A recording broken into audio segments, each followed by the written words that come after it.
Good morning, Awesemo MLB DFS fans. What's going on, guys? Welcome to the Strategy Show. We've got a nice, solid 13-game slate on deck today, so we're not going to waste a ton of time in intros. I think you guys know me by now. Terry McBride. I'm here with Gundacker, one of the top guys new to the team this year for baseball, but been giving his takes all year long and just been crushing it for us. Gun, what's going on, man? Good morning. Happy Friday. Giant slate featuring Coors and some aces. Should be a lot of fun. Yeah, it's an interesting looking slate. I was going to start us out there, and I think it makes a lot of sense for us to just kind of jump right into it, and hopefully not cut us short on the last couple of games as we get in there. But I think it's going to definitely be a fun one. And guys, little business to take care of off the top before we do dive into everything. You guys know by now, you hear these shows in the morning. We've got the strategy show for NBA. We've got the strategy show for baseball. We've got a hockey strategy show. There's all kinds of stuff going on through the day, all kinds of sports going on right now. We've got a promo for that we'll talk about a little bit later on. But right now, we put all of the shows up on your favorite podcast network. So if you guys miss out on something, you missed the morning strategy show, you're watching something else, you're in a meeting, you want to catch up on NBA, download it on your favorite podcast network, pop your headphones in, take a walk, listen to it while you're at your desk working, whatever works well for you. We make it nice and convenient. And if you jump in there, you leave us a 5-star review on those podcasts, that makes you eligible to win a free week of Awesemo Plus. We're raffling one of those off every single week to a lucky winner who's left us a 5-star review. So get in there, download, leave us a nice little review. Hope you win a nice week of Awesemo Plus. Guys, hit the like and the subscribe button below. You know where they are. They're down there somewhere.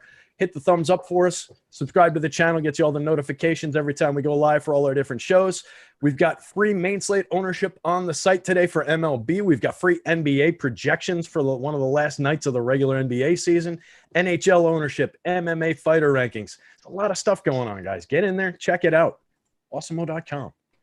Gun, give me a little overview. You mentioned we've got Coors on the slate. We've got 13 games popped up. We got a couple top-end aces to look at. I don't think we've got any weather. I didn't see anything really jump out. But what stands out to you about the slate? Any particularly favored spots that you want to kind of highlight before we get into the game by game? I mean, the first thing that I always like to see when I open any slate is elite pitching options. I really don't like slates like, for instance, last night where you got to band-aid pitchers together and kind of spray and pray and hope for the best. I really like to keep a tight pitching pool, and I like to put money on the best pitchers in the game. And I also like to see them on bigger slates, believe it or not, because I get more value bet options.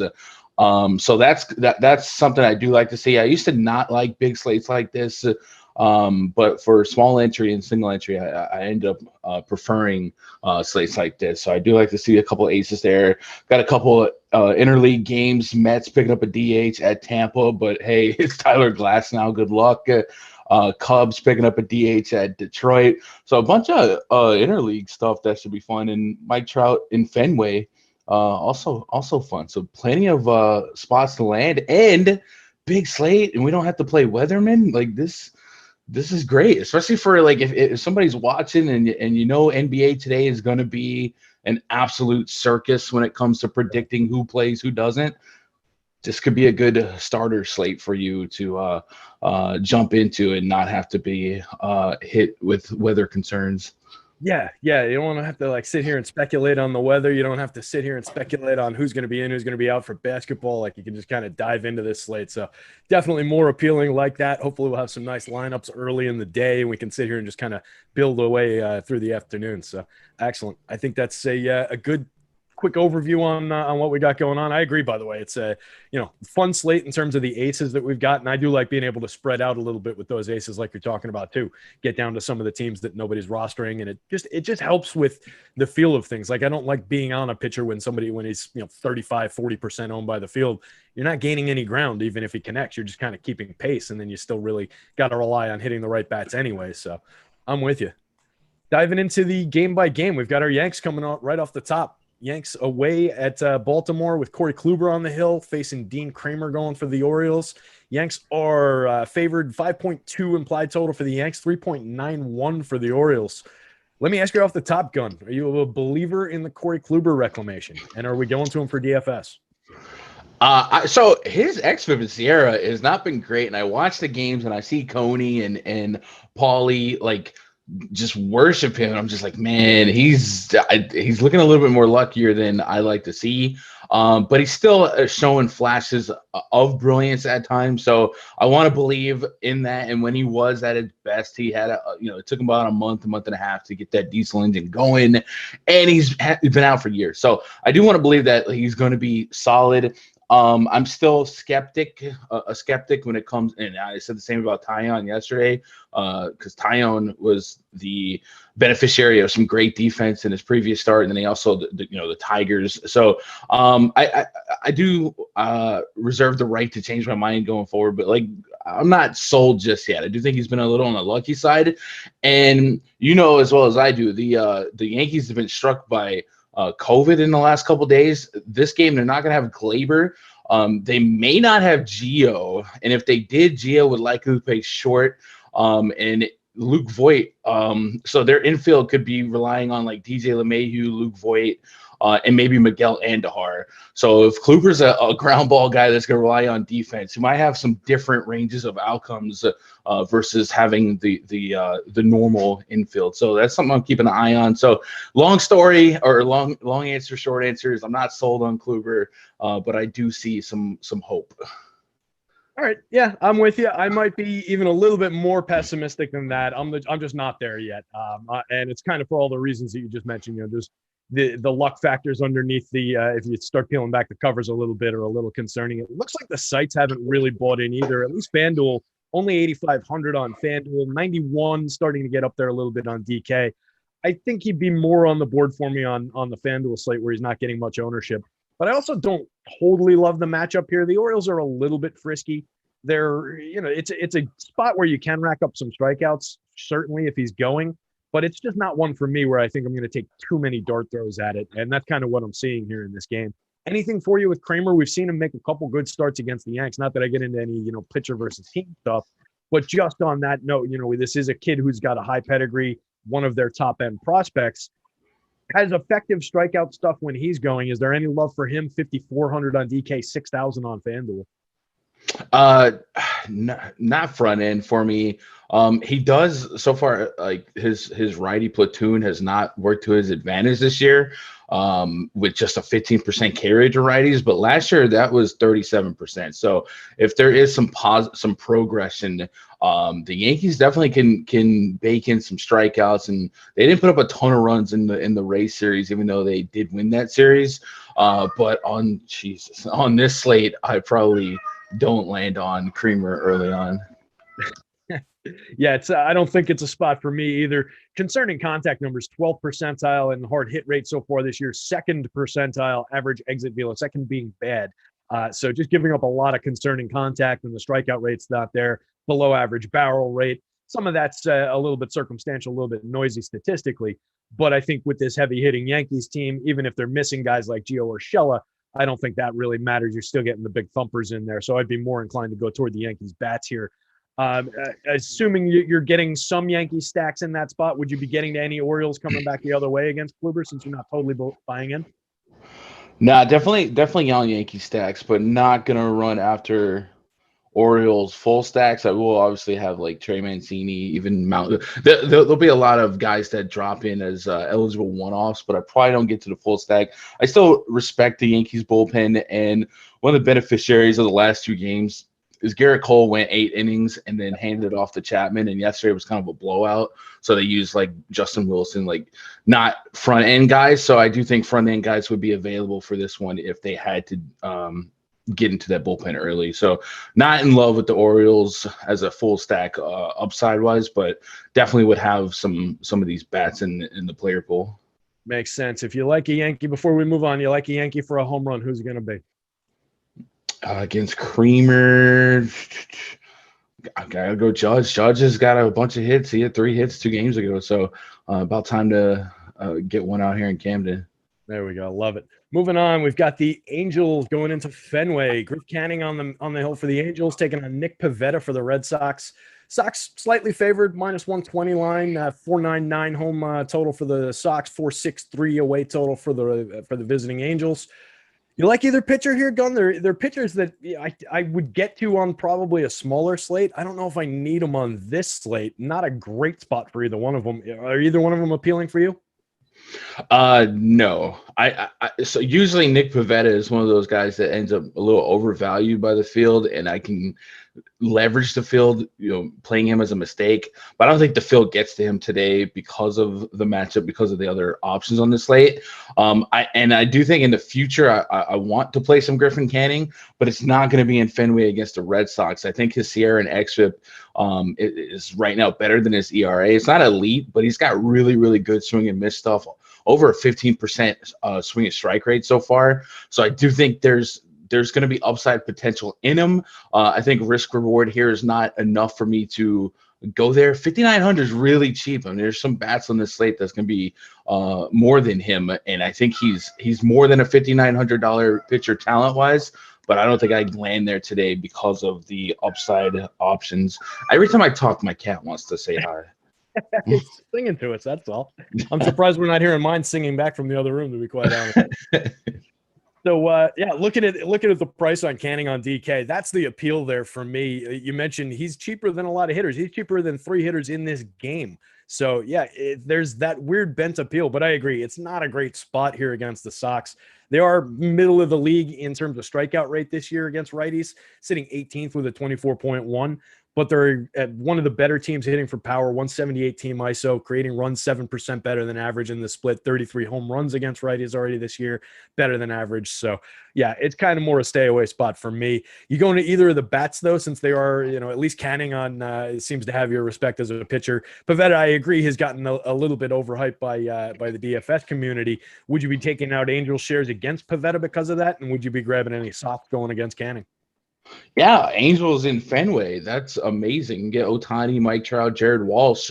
Those are 3 of the best hitters and fantasy players in baseball. So absolutely sign me up for that. Pivetta's average allowed and home run per 9 allowed to lefties is very, very, very on the lucky side so far. He's got a 5.16 xFIP, but just a 190 average allowed and 0.54 home run per 9. I do expect that to regress. Maybe not dive bomb to what we saw last year, but maybe 2019 is a little bit more the mark to look for. Over 260 average and almost a 2 home run per 9. And Ohtani and Jared Walsh, these are professional power hitters, and Mike Trout being right there in the middle. And Trout's a Jersey boy, so it's not that far. Maybe some family make the trip here, and he's the guy I do like narratives behind, because he's got a roll sheet behind him. So I do like those 3 particularly, and because I'm already 3 deep, I might as well commit to Angel stacks in the player pool. As far as Griffin Canning, he does allow power to righties. So even though he does strike out righties at a high clip, if you put him against a righty that profiles as a medium to low strikeout guy with a positive power potential like JD Martinez, Xander Bogaerts, absolutely. Like, we could have a football game break out here at any time. So I like the Angel stack a little bit more, even though they're the underdog. But absolutely no bats are off limits here. Yeah, I'm with you on that. And we're seeing interesting ownership too. There's a couple that pop up to decent ownership shares, like Ohtani and Trout, obviously on the Angel side of things, on DK getting a little bit of ownership. Trout getting a lot on Fanduel because he's not crazy expensive at just 4,400. And you mentioned it. It is kind of funny with Trout. We have to look for narratives both to play him and to not play him sometimes, because he's Mike Trout. He's going to be the best player on the slate most days. So I love the idea of getting to him in Fenway, where there's going to be an upside for offense. Maybe he does get a little bit of some friends and family coming into town. Maybe he grew up hating the Red Sox as a Jersey guy. Who knows? Maybe there's narrative there. But I can get there, based on the DFS and the baseball spot. And then I wouldn't sleep on a couple of those power righty bats at the bottom of the Red Sox lineup at absolutely no ownership. Nice little end cap to like mid lineup stacks. If you're starting with a Martinez or a Bogaerts and building down, get to a Renfroe or a Dahlbeck down at the bottom of that and pick up the upside for some power. A lot of power in those bats. I wouldn't even sleep on Franchy Cordero. I know he hasn't hit one out yet this year, struggling 150, 209, 188, but there is tremendous power in that lefty bat. So another sleeper down the bottom of that lineup. I think we've covered this one top to bottom. Guys, hit the like, hit the subscribe as we keep on plowing ahead. A lot of games to cover here. We're moving on to the Cubs with Jake Arrieta on the hill, going into Detroit, taking on Tariq Skubal. 9-run total. We've got the Cubbies as minus 130 favorites with a 4.83 implied total going up again with a 4.27 implied total on the Tigers. I know we've been attacking the Tigers with arms through the season. I'm not going to be doing that with Jake Arrieta, despite the struggles with the Tigers. Is that a spot for you, Gun? Any love for Arrieta? Anything coming back with Scooble the other way? Now, one of the things that has been a little bit on the plus side edge-wise lately for me in the last week is to not just throw any pitcher against the Tigers. And we've seen that become we've seen that become a mistake. You know, guys like Eovaldi throwing against the Tigers. This is still a baseball team, so I don't want to throw a pure contact pitcher at them. Don't really feel like there's a ton of upside anyway, even if it was, you know, a team that like the Tigers that don't offer a lot of power, a lot of menacing bats. Jake Arrieta is got an 8% swing and strike rate, a 4.5 Sierra, 4.81 xFIP. Overall this year, there's no upside. So while like to flip that, like, am I gonna stack Tigers? Probably not. But I don't really see redeeming qualities from a fantasy upside standpoint for Arrieta to get strikeouts. And the same with Scooble. Like I'm probably not gonna target either pitcher here. Cubs picking up the DH is interesting since Scooble is a guy that gives up power to righties and is very bad so far. So I might land on some Cubs stacks, but yeah, I'm not pitching this game.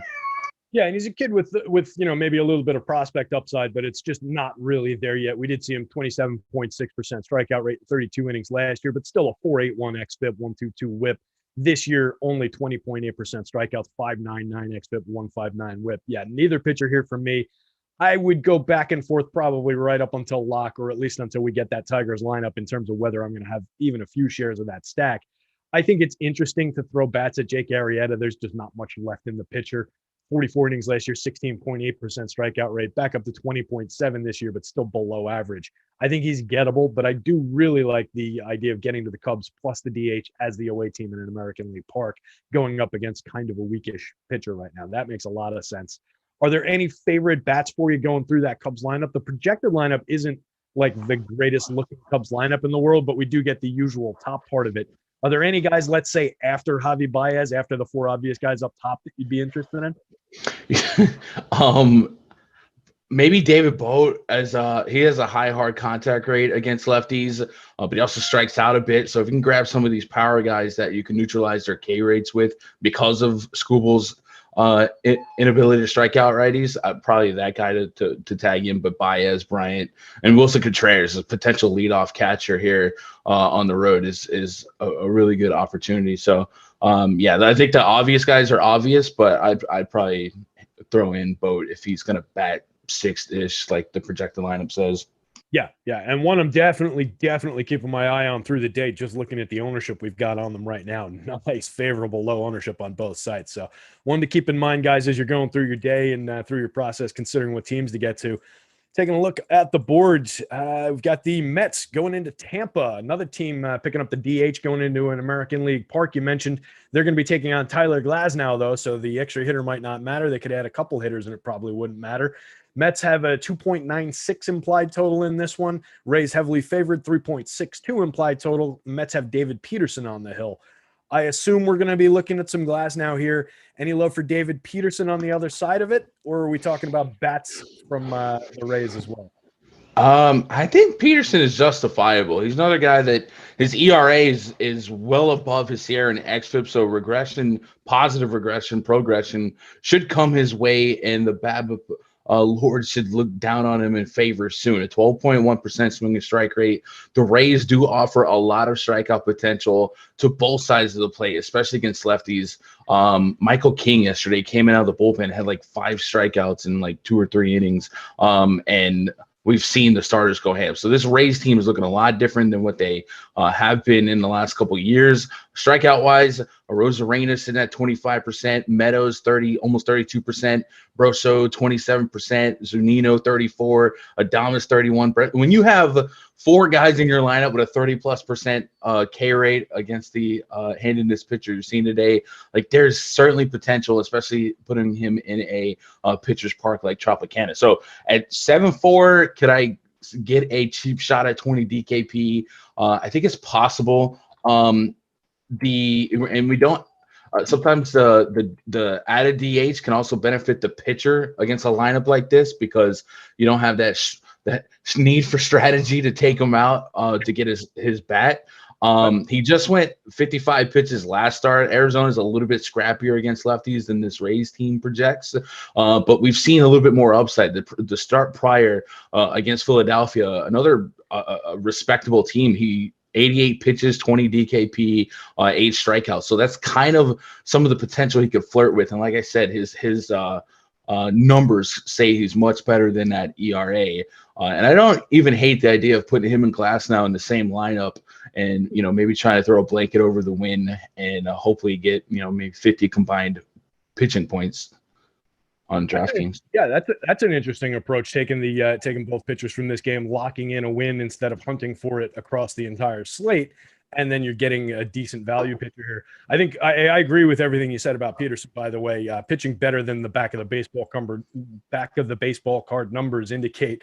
28.6% strikeout rate, 3.13 xFIP, excellent. And then going up against the Rays team, to your point, 31.4% collective team strikeout rate for the active roster this year against left-handed pitching.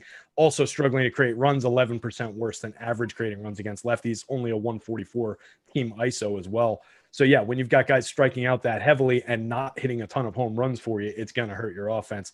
Love the spot for Peterson, particularly 6,600 on Fanduel. That is a bargain basement price. You can do some interesting things with your bats at that price and under 5% ownership. Think that's a killer spot. Talk to me about Glasnow against these Mets, though. That's the highlight here. Yeah, so luckily for us, the Yankees didn't have to catch Glasnow in that series, and also lucky for us, the Mets get to do it, so we get to maybe make fun of some of our Long Island friends. 269 CR, 271 xFIP, and a swing and strike rate at a career high near 17%. He's throwing gas, and he is very, very hard to hit. I will say the Mets do have a couple of bats in their lineup, or at least in this projected lineup. Jeff McNeil, Francisco Lindor, Kevin Pillar, and Jose Peraza, all sub 20% K rate guys, really sub 17%. So they're not free strikeouts, but they intertwine with guys like Conforto, Alonso, Dom Smith, John VR, like some higher K guys. So a guy with this type of pedigree, Glasnow, I'm not going to really worry about the K rates on the opposing team, but it is worth mentioning. 10-9, I also feel like a little bit cheap for his potential upside. I do think 30-plus fantasy points not outside the range of outcomes. I don't know what kind of ownership he might garner here because Max Scherzer is also on the slate. And Kershaw's here, so I'll be interested to watch those numbers go up and down for the rest of the day. I think he's probably got the I guess Kershaw at home is a little bit interesting. Max could be in high heat, but it is a revenge game for him. So yeah, I think Glasnow has the potential to be the top scoring pitcher. I'm sorry, cats and trains. I must be a audio engineer dream right now. Chris must be losing his mind. But yeah, I like Glasnow quite a bit. Nice. Yeah, he's on the board for me too. And I was wondering what that noise was. I was like, that isn't a cat that I'm hearing now. There's something going back there. But yeah, a good spot to check that too, what you're talking about there in terms of the ownership, the guy's probabilities of being the top pitcher on the day is our top pitchers tool. We do that for top pitchers. We do that for top stacks on the site. So if you guys aren't behind the paywall and using those tools, you're missing out on some of the most powerful stuff in DFS. I'm just taking a look at it there. We do have on DK, looks like about a 25% ownership share for Glasnow, near the top of the board, kind of among all those pitchers that you mentioned there. But one of the lower owned options among that group. So that makes him really interesting. I'm with you on that call. I don't think we need to dive too much into any bats in this one. I would maybe, I don't think the Rays are totally off the board going up against Peterson, but they don't really pop for me. And I think I'm going to have some shares of him. So I would be limited in that. And then as like a total contrarian, use your phrase, chip in a chair kind of a play, would you take any shares of Mets going up against Glasnow totally on their own or totally under their own? Man, so DraftKings really didn't give you that discount why not price. Like Peter Alonso's 5K, Lindor's almost 5K. Like on DraftKings, I don't feel like the risk reward's high enough. But on FanDuel, there are cheap enough. Like Jeff McNeil is a pro hitter. Lindor still, like on FanDuel, maybe I landed to a couple more one-offs, just chipping a chair, a bomb.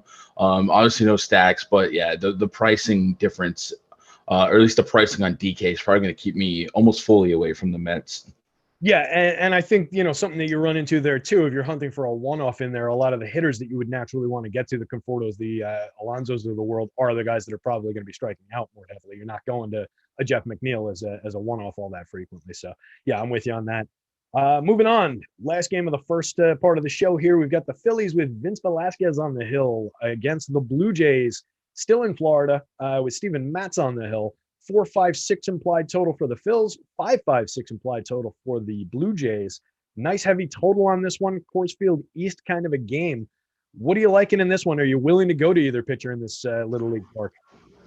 Yeah, this is still Dunedin, I think. I think next month they're transitioning to Buffalo, I think.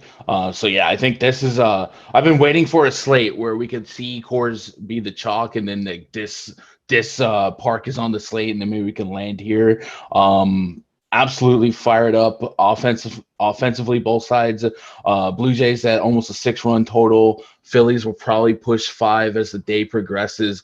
Steven Matz against righties allows a lot of power, and he has for quite a bit. Andrew McCutchen's shown a little bit of a power surge lately.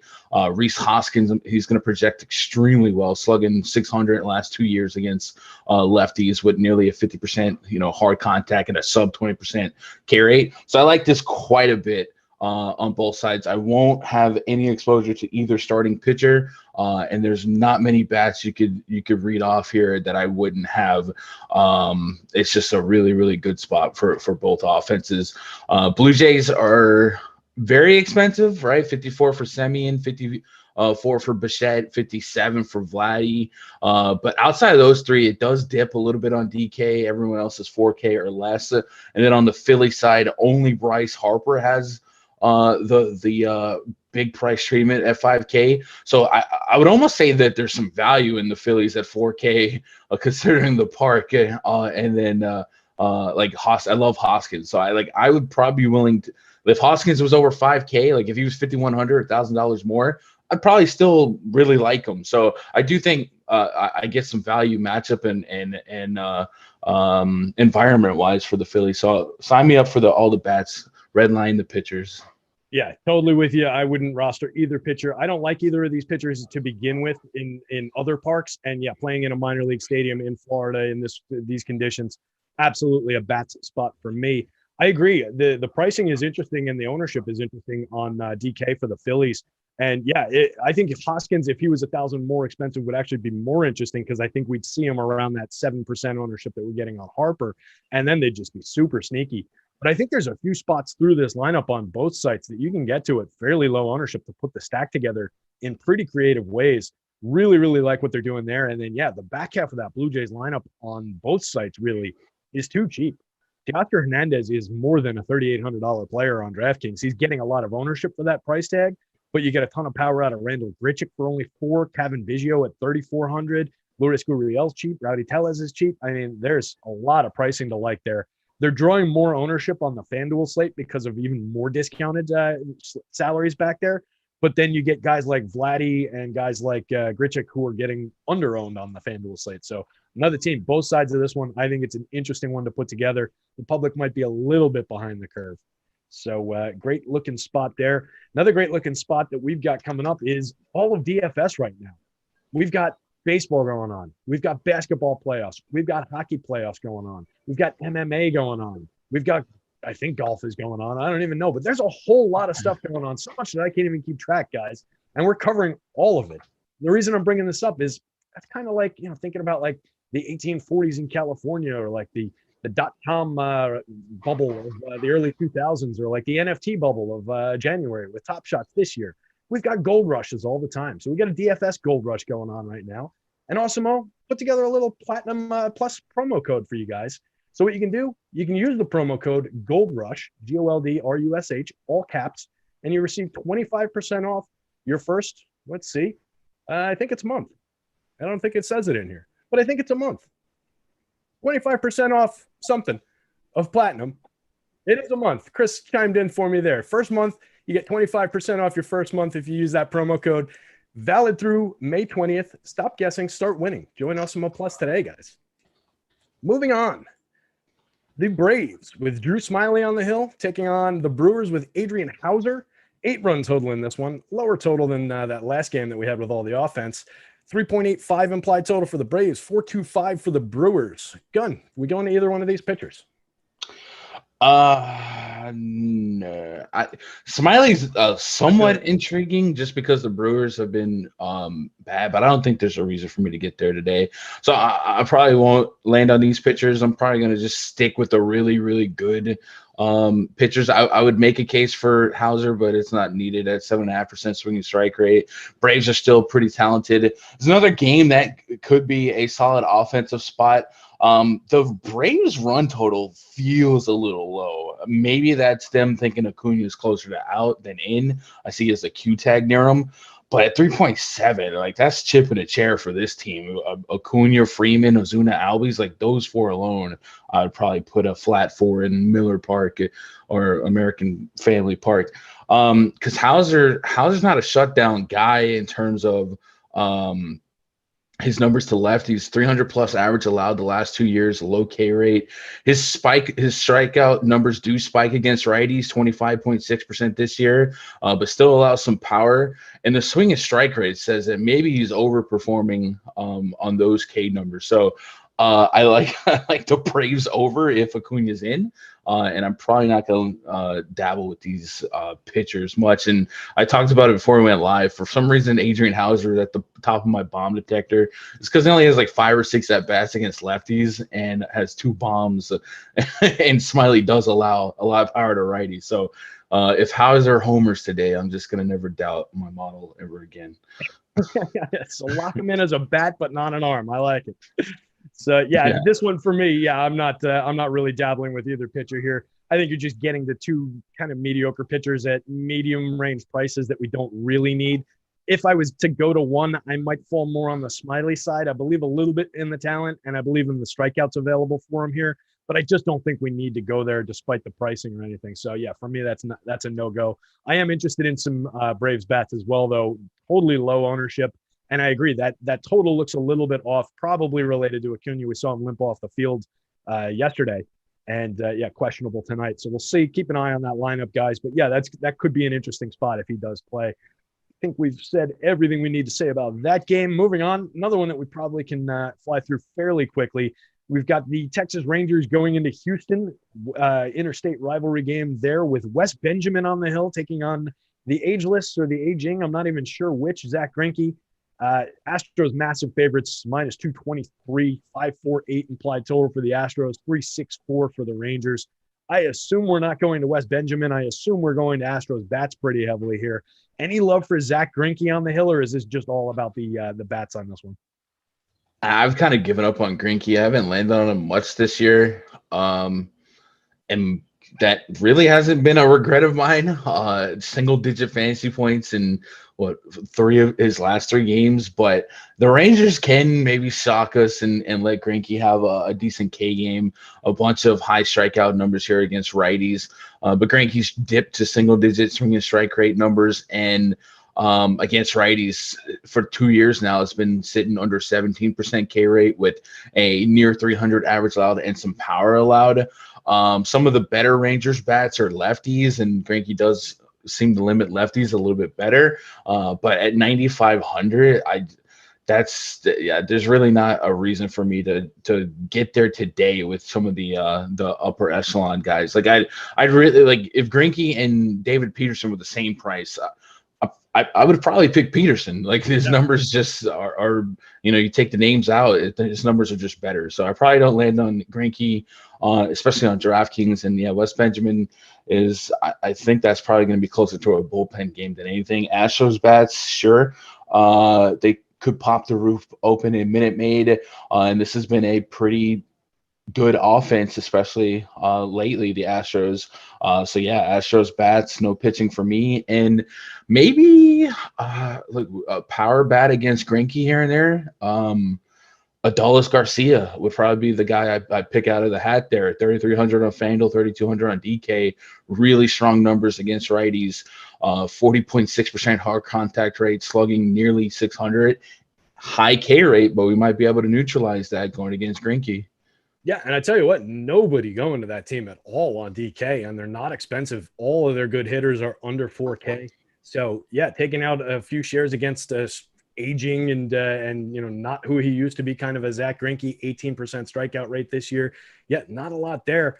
I think Greinke's a little bit more of an interesting spot on the FanDuel slate for 7,500, but I also think that's one that it might be one that people trip over more because he's at that price. I think that gets people to go to him. And I don't know that I want to be there. I don't know that he's a good idea tonight. So I'd probably be more inclined to look into bats on both sides of this one. I agree. Wes Benjamin, even if they're not planning it that way, is probably not long for this game. Astros pound lefty pitching into oblivion. They're all pricey, but it's keeping the ownership down a little bit. So it makes them super appealing if you can figure out good ways to pay for it. And I think with the pitching discounts, we can. So is there a favorite bat for you in the Astros? If you're going to one-off a bat on DK for the Astros, who would it be? People tend to sleep on Yordan Alvarez if he's going against a lefty, and he has not shown a weakness against lefty. So maybe just to be different in that regard, I take the reverse split and grab Alvarez, and then of course we'll get the benefit of the bullpen. So kind of like Alvarez. I like it a lot. One of my favorite bats in the league. Definitely my favorite bat on that hated team. So, yeah, he is a kid that is going to make some eyes pop over the next few years with his stuff. And, yeah, loses nothing against left-handed pitching. So I like that call a lot. Moving on, we've got the Athletics coming into Minnesota. A's with Frankie Montas on the hill going up against the Twins. Matt Shoemaker going for the Twinkies. Basically a pick'em game in Vegas. 4-3-1 implied total for the A's. 4-2-8 for the Twins. What do you like in this spot? Anything? I would probably mix and match some of the bats on a smaller slate, I think, but none of them are really popping extremely for me. I might get to some shares. I don't think I'm going to have any of either one of these pitchers. Is there anything in this game for you? Nah, I'm probably just cherry picking the bats. I don't even want to bring it up, but like for every day I do load BVP in my spreadsheet just in case somebody wants to look. Mitch Moreland has fun numbers. If you just want fun, this is strictly for fun.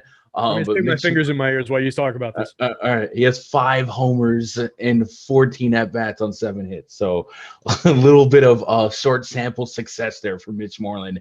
And the only reason I mention that is because he could bat in the top 2, top 3 of that lineup. But at 2,300 on FanDuel, past the BVP, the godforsaken BVP. Matt Shoemaker does allow power to righties, a 3.65 home run per night this year to the lefties, and a 2.7 home run per night to lefties last year. So it is a positive matchup for Mitch Moreland, who's 2,300 on FanDuel, and he could be the keys to an ace and maybe some of those high offense total games too. So I have several reasons to justify that one. All right.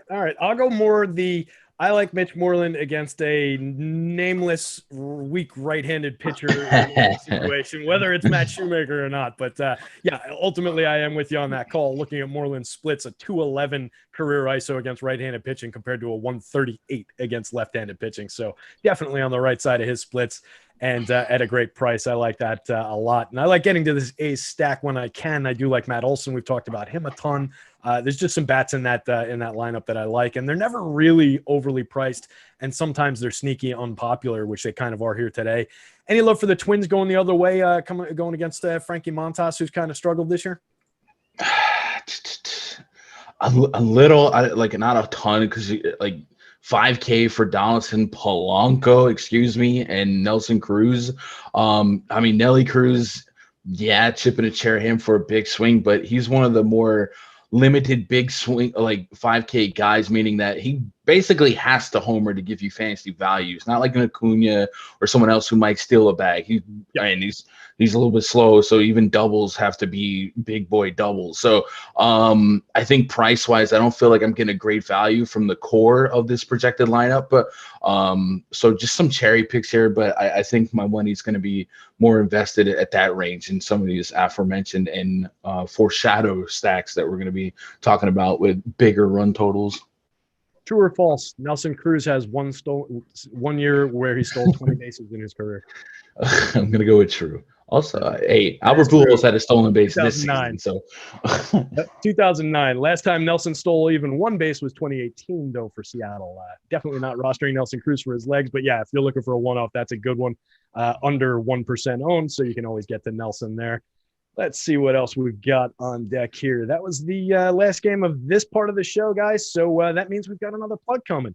And one of my favorite things to talk about, one of my favorite things to plug, because everybody out there is looking to make bets and looking to make smart bets now that we can all legally bet, or not Gun, but a lot of the rest of us around the country. And I'm sure a guy like Gun can find a way to make a bet if he needs to. But a good way to check if you're making the right bet is oddshopper.com. We lay out a full dashboard of all the available books, everything that you can get online with every type of bet, whether it's a player prop, whether you're looking to just bet the game, the over-under, whatever you're looking to bet. We give you every bet at every book, lay them all out next to one another so that you can find the best bet to make and the best site to make it at. It's pretty easy, lays it out, helps you start winning. Stop guessing, start winning. Oddshopper.com. Moving on, the Reds with Wade Miley, apparently one of the best pitchers in baseball, going into Coors Field, taking on the Rockies with Herman Marquez on the hill. 10.5 total in this one.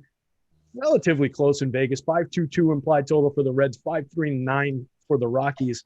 I talked about rostering Herman Marquez at home in certain spots. This is not one of those spots, taking on this elite Reds offense here. Same thing for me. Visiting pitchers I'm very rarely getting to in Coors Field. Is that true for you, Gun? Is there any love whatsoever for either pitcher, any reason to roster either one, or is this just all about the bat here? Nah, no pitchers for me. Link Coors on this slate. I wasn't even like yesterday. Castillo was projected pretty well owned. I think he ended up around the 20% mark, and I was just like, I was so happy that people did that. And I was like, there's yeah, not a shot. I didn't understand that ownership at all. Just to talk about I was very heavy on the Reds yesterday, and if I fell asleep before the game and I woke up and saw 8-13, I'd be like, oh, we made money. And it was really just the Rocky stacks of mine that came through. The Reds had a bunch of, it was like Jonathan India, a pinch hit bomb, and then Casty. Like those were the only double-digit guys. And I obviously didn't have the pinch hit bomb. So Reds maybe flop lag for me against a tougher pitcher. But yeah, this is Coors. Yeah, I don't like to usually swim around Coors too much, right? We know it's Coors. It could pop off. And I'm not going to, roster Miley or Marquez. And I think the temperature is a little bit lower than I expected it, but at least Wade Miley being a contact guy, there's a lot of hits saved up from that last start, right? So the Rockies get double the BABIP. Yeah, for sure. And there's some interesting ownership numbers on those Rockies. They got under-owned yesterday at home, and I think they might be trending that way again. A little bit more popularity on some of the guys toward the top, but it gets low pretty quickly there. And the same's kind of true the back end of the Reds lineup, at least on DK right now. Tyler Naquin, Eugenio Suarez, Tucker Barnhart. I mean, Barnhart, you have to roster a catcher over there. He's under 10%. Eugenio Suarez under 10% playing in Coors. Tyler Naquin having a great year so far, under 2%. It looks like there are good ways to roster the Reds here today. So that's an interesting one. Maybe you're leaving a couple of the best, most expensive bats off the top, or just using some of those guys to click them together in interesting ways. So definitely a day where I might be looking more into a chalky Coors than I normally would, because it's not quite as terribly chalky as it might seem on the surface as you get into the individual ownership. So that's an interesting spot there. Any favored bats on either the Reds or the Rockies here for you? Yeah, Trevor Story had the day off yesterday. He's always a bat I like against lefties. Him and Castellanos are the 6K boys from this game. So if I had to split hairs, I'd probably take Story against a lefty. Miley does suppress power to his credit, and so far this season, a very, very low hard contact rate to righties, just 20.5%. So maybe I'm not holding my breath, but this is probably a game that dips into the bullpen quicker than usual. Hopefully for the Reds, and I still like a fresh leg Trevor Story. Yeah, I'll always happy to go to Trevor Story when I can, and if we can get him at low ownership and fresh legs, definitely a nice piece to add to the puzzle. Moving on, 4 games to go. I think we're going to make right to the end here. We've got the Nats going into Arizona. Max Scherzer on the hill for the Nationals. Big favorites, -192 total. Riley Smith going for the Diamondbacks. 9-run total in the game. Fairly healthy game total on the board overall. 5.30 implied total for the Nationals. 3.81 for the Diamondbacks. Looks like Vegas thinks Max is going to pretty much dominate Arizona here, and the Nats bats might get to Riley Smith. What are you seeing here, Gun? Yeah, last couple of days, the D-backs popped the roof open to chase, and I keep getting nervous. I was a little bit lower on Trevor Rogers than I should have been after the fact, and that was like my first notice is this game is the roof's projected open. The only reason that I mention that is because it could be 100 degrees out there, which is easily the hottest on the slate and probably the hottest on the season.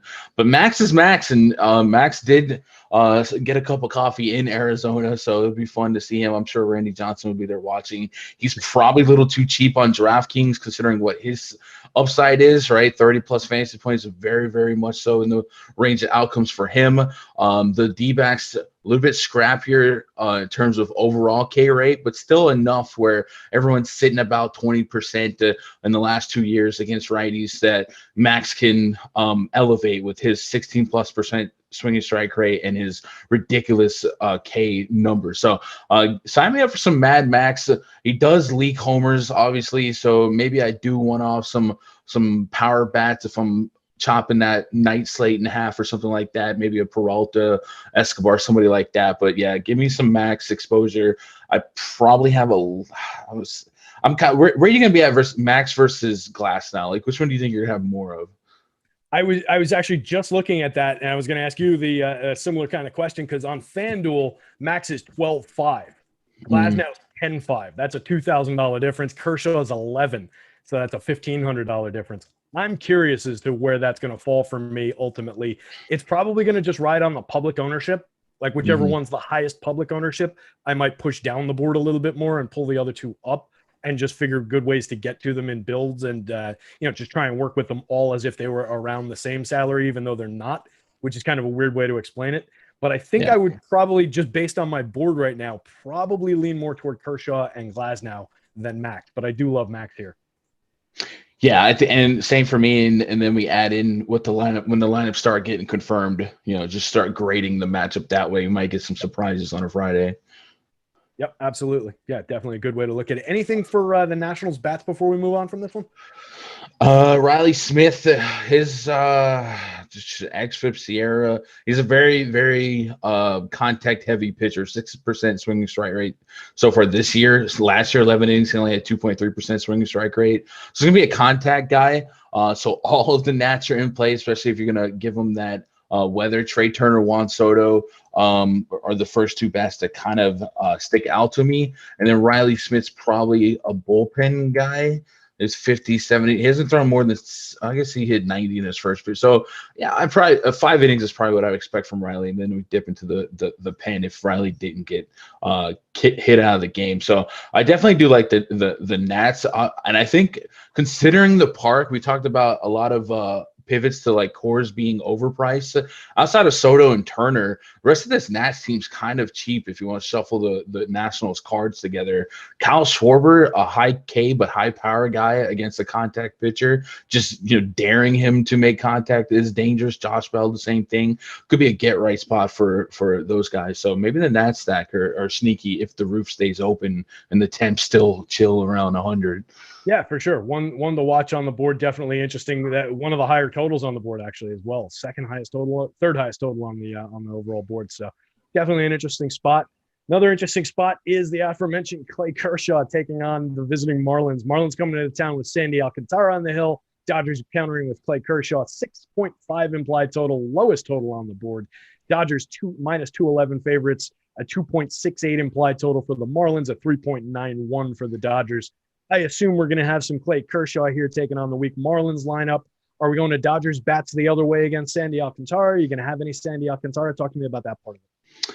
Man, Alcantara is definitely somebody that is a good pitcher. He's very probably undervalued by the public. He went 100-plus pitches his last start in Milwaukee. 20-plus DKP is more often than not the average range of outcome. I do respect the Dodgers offense enough that I probably don't roster Alcantara as like a heavy play, but I think he does catch the back end of the player pool. So like if 150 lineups, if I land between 8 and 10% of them, I don't feel like it's the end of the world, because the Dodgers haven't been dropping 10 runs a game like we expected them to do and what they were doing to start the season, but they still could turn the light switch on at any second. So a little bit of Alcantara just to have him, and he'll probably land in a couple lineups that are like him and Peterson stack bats type of lineups where I just like hope the top end guys don't break the slate. But yeah, a little bit, not a ton. And then Kershaw's a guy that's just been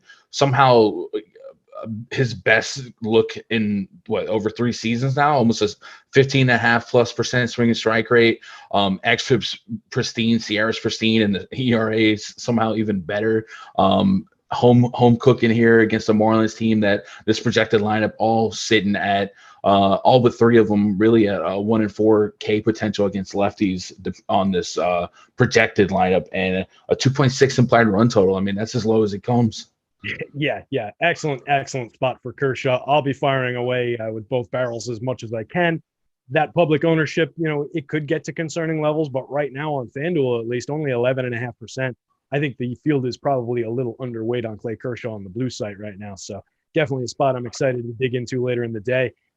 Guys, another plug before we get to the last 2 games real quick, and this one's benefiting you guys. If you come into the top 3, if you finish in the top 3, you can't start there, but if you finish in the top 3 in any tournament with more than 5,000 people on your favorite DFS site, send a screenshot. Send it to the Awesemo Hall of Fame at Awesemo HOF on Twitter. Send us the screenshot. You can win yourself a free month of Platinum. That would get you every single sport that we cover. Platinum Plus plan for a free month for anybody who finishes top 3 in a 5,000 or more entry contest. Pretty sweet deal, guys. Make sure you're getting on that Awesemo Hall of Fame. Congrats to all the lucky winners that we've had lately. You're seeing some of the screenshots go through there. I don't have the list of all their names, but they've been crushing it. If you guys look at the top of standings, particularly lately in baseball, you're going to see a lot of Awesemo logos down the list. It might not be in first place, but there's going to be some in the top 10, a bunch in the top 25. We had that going last night. So if you're in those spots, hit up Awesemo Hall of Fame, guys. Stop guessing, start winning. Cards with Johan Oviedo going against the Padres with Joe Musgrove on the hill. Pod's favorite in this one. We've got a 303 implied total for the Cards. We've got a 5 on the Padres. I'm a big Joe Musgrove supporter here. I think I'm going to have a good amount of them going up against this Cards team. We're running a little bit short on time, so a couple minutes on this one. Gun, what do you like on the Cards and the Pods? Yeah, you can sell me on both pitchers, but more so on Musgrove just because we have a deeper sample size. I think Musgrove picked up an extra day of rest. Can't hurt here against the Cardinals team that doesn't like strike me as big from power. This projected lineup that the Cardinals are sitting on, or that I'm sitting on, really doesn't have like staggering K numbers, so maybe it's not the best spot, but I also feel like we're getting a discount on Musgrove being under 9K on DK and then FanDuel 8K. So I do think there's some value in Musgrove, even if the matchup does project as a less than average strikeout upside matchup. Yeah, I love that spot. I'm actually very surprised by that salary on FanDuel at $8,000. I thought he had earned more than that by what he's done so far this year, but I guess not. But it's drawing a ton of public ownership. He's 35% ownership projection right now on the FanDuel slate. That gets a little bit uncomfortable, particularly on a slate this size. I think it's a great spot, great pitcher, but I become a little bit wary of it. On the other side, Oviedo, 23.6% strikeout rate going up against a tough Padres lineup. I'm not sure that's for me. Would you be throwing any Pods bats against him? Not the greatest version of the Padres lineup here either, though. Now, we have seen some power issues from Oviedo, so maybe Machado, something like that, chipping a chair, those guys. But with no Tatis, I mean, this is basically Machado and a bunch of the average players. So that would probably be it. And Machado being 5'3", we probably just as soon put that 5'3" on some of the Coors, the Red Sox, the Angels, guys like that. So I'm not overly interested. Yeah, much bigger spot for arms, I think, in this one for me. There could be, if Musgrove continues to go off around 35%, there could be a little bit of me that starts to eyeball those Cards as a contrarian stack. Just throw some of them at a super heavy-owned pitcher who, like I said, I think is a very good pitcher, has made significant strides over the last couple of years, but maybe we don't trust him quite that much. Moving on, we've got the last game on deck. A couple minutes to talk about it. We've got the Indians with Aaron Savali on the hill going into Seattle, taking on Chris Flexen. 7.5 total in this one. I actually thought it would be a little bit higher with Flexen on the hill. 3.84 implied total for the Indians, 3.76 for the Mariners. Indians just not getting a lot of respect here from Vegas. It's an offense I kind of like. I'm willing to take out some Indian shares, I think, against Chris Flexen here. Is that a spot for you that you might be considering stacking, Gun, some of the Indians' bats at low ownership? Yeah, so yesterday against Gilbert, the Indians were putting the ball in the air pretty well. They brought their bats. Jose Ramirez being 5'8" is a tough pill to swallow, but he's the only one on DraftKings that makes me cringe. Everyone else is cheap enough and justifiable against the contact pitcher. On the Mariners side, Jared Kelenic, he led off yesterday, and he's leading off. Probably would lead off again today. And the sites didn't adjust his price. And maybe this is a Alex Kirilloff spot where I'm just at the slot machine for the 2K power prospect, but I'm at the slot machine. And if Kelenic leads off again at 2K, I mean, that's going to be a nice little bridge. We talk about him and maybe Mitch Moreland on Fanduel being as cheap as they are. You pair those two with a high price pitcher, and you still have some budget for some bats. So I do like that approach as well. Yeah, cheap hitters of that caliber at the top of the lineup on a good side of splits. That's tough to argue with. Kelenic, to your point, one of the top prospects in baseball. If you guys out there don't know his name, you probably will pretty soon. Came over from the Mets, so Gunn and I know him a little bit from being New York sports fans. But, yeah, 2,000 on DK, 2,100 on FanDuel. Too cheap, not getting enough ownership leading off there. Great spot. Like that a lot. Gun, kudos on pronouncing his name correctly as well. A lot of people have been saying Kelenic or Kelenic. That second E is silent. I learned that from Michael K the other day during the Yankees broadcast. No, yeah, I try to do our community a favor and tweet that yesterday because it's natural to read it that way, but yeah, it's Kelenic. There's another E in there. Yeah, that's how I was saying it up until Michael K told me otherwise. But yeah, this is a good spot for me. I think I like the Indians bats. They're very cheap to your point on DK. But we are running short on time, guys. We've got a bunch of shows coming up the rest of the day. Let's see what we got coming up. Oh, we've got me on the Game Plan show. It's scheduled for 3, but I'll probably end up pushing it back again so that I'm not stepping on the MLB Deeper Dive also at 3. That's going to be with Aiton, Alex, and Max. We've got the NBA triple header with Kayla, Spags, and Ben on the tip-off show, followed by Rayan and Adam on the NBA Deeper Dive, and then Greg and Eric bringing you into Lock on the NBA Live before Lock. All that stuff starts up at 4 o'clock, all on the YouTube channels. Guys, hit the like, hit the subscribe, get over to the site, pick yourself up a platinum package, tweet the Awesemo Hall of Fame if you win something tonight. Gun, this was a blast, man. You did a killer job taking us through all this slate. Any final thoughts to take us out of here? Go Adrian Hauser. But no, past him, I got Chris Bryant and Mike Trout and Bregman and Hoskins as the top regular names at the top of the bomb detector. So I'll be watching those guys. I like it. Adrian Hauser double down coming. You heard it here first. Guys, we appreciate the hang. It's been fun. See you later.